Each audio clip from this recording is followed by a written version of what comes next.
Yes, hello mga katropa. Once again, this is Pancha and welcome back to my channel. And for today's video ay ituturo ko sa inyo kung paano mag-withdraw or magpa-in cash ng inyong credit limit na ibinigay ng loan app na bilis sa mga first-timers. Alam nyo kasi guys, kapag first time yung magpa-register sa loan app na ito at kung ma-approve ka at nagbigay na sila sa iyo ng credit limit mo, ay hindi nyo pa po magagamit yung cash loan feature ng loan app na ito. Kailangan pa kasi daw gamitin lagi ang loan app na ito like sa pag-shopping online, pagbabayad ng bills, load, para ma-unlock mo ang cash loan feature nito. So manatili lamang sa video ito hanggang matapos dahil ituturo ko sa inyo ang ipinagbabawal na teknik. Sure lang.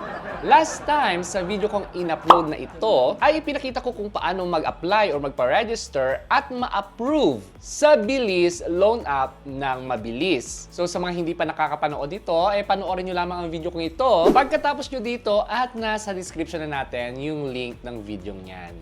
At ngayon, huwag na natin patagalin, simulan na natin ang pag-transfer ng funds. Transferring kasi gagamit tayo ng isang feature niya kasi nga hindi pa na-unlock yung cash loan kasi first time pa lang. At dahil first time ko nga sa loan app na ito, 2,000 pesos lamang yung credit limit na ibinigay nila sa akin. At ngayon, i-click natin itong e-wallets. Buksan nyo lang guys yung loan app nyo na bilis ha. So ito yung makikita nyo. At makikita nyo lahat ng partners nila like GCash, Maya, GrabPay, Points, PH, Shopee at Bayad. I-tap natin ang GCash.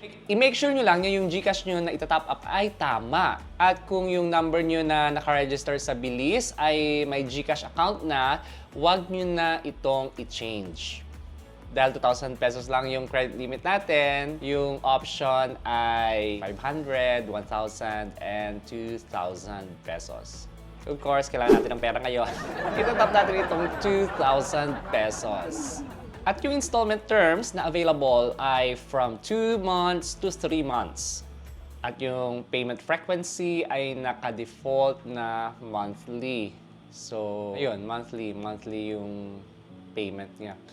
Tingnan nyo lang kung magkano ang diferensya sa babayaran kung pipiliin mo ay yung 2 months or yung 3 months. Pero parang hindi naman magkalayo. Konti lang naman yung nila yung difference.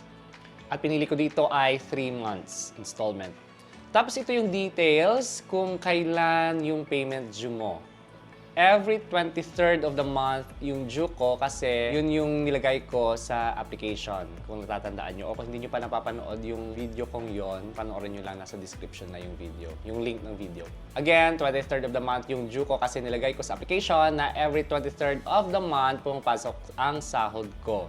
All funds disbursed are considered final. Okay? Tapos, itap lang ang continue. Ayan, at ipapakita nila after yung credit transaction at yung promissory note. Then, itap lang ang confirm. Yung friend yung lalaki na pinagdududahan nyo, confirm. Kaya lang yung 4-digit PIN, yun na naka-register upon application. Hooray! Hep hep. Hooray! Okay, successful daw yung pag-top up sa ating GCash wallet number. Sabi dito, GCash takes up to 2 days to reflect the payment. Oh my gosh. Pero sa akin ay wala pang 1 minuto ay pumasok na yung cash sa aking GCash account. Ang galing! Okay, so na-transfer na siya sa ating GCash account. At para konti lang yung transaction fee sa pag-cash out ng pera nyo sa GCash, ay gumamit ako ng GCash Visa Card. At nakalink ito sa aking GCash account. Para i-withdraw ko na lang ito sa mga ATMs na may BancNet or BancNet partnered. Kasi syempre may mga stores like, di na ako mag-mention ng kanilang merchandising, pero yung mga pawn shop, money changer na may at least 2% charge fee kung ikaw ay magpapa-cash in or magpapa-in-cash, ng GCash funds. Okay, tatanong kayo kung ano ba yung GCash Visa Card. Maganda ito, katropa. Kung wala pa kayong GCash Visa Card, ay panoorin lamang ang video kong ito. kung paano mag-avail at kung paano ninyong malink yung GCash Visa card ninyo sa inyong GCash account. Nasa cards and nasa description na natin yung link niyan. So, I hope nakatulong ang video ito sa inyo. At mag-comment lamang sa baba sa ating comment section kung anong mga loan apps pa yung magandang bigyan ng reviews. At i-upload natin yan sa mga susunod na mga videos na ating i-upload dito sa aking channel. And that's all for today mga katropas. Thank you so much for supporting Fantastic Channel, ang channel na nag-upload ng mga tutorial videos tungkol sa YouTube and Facebook monetization, affiliate marketing, travel vlogs, at nagbibigay ng mga basic tips kung paano ninyo mapaunlad o mapalago ang inyong small business online. Bye-bye!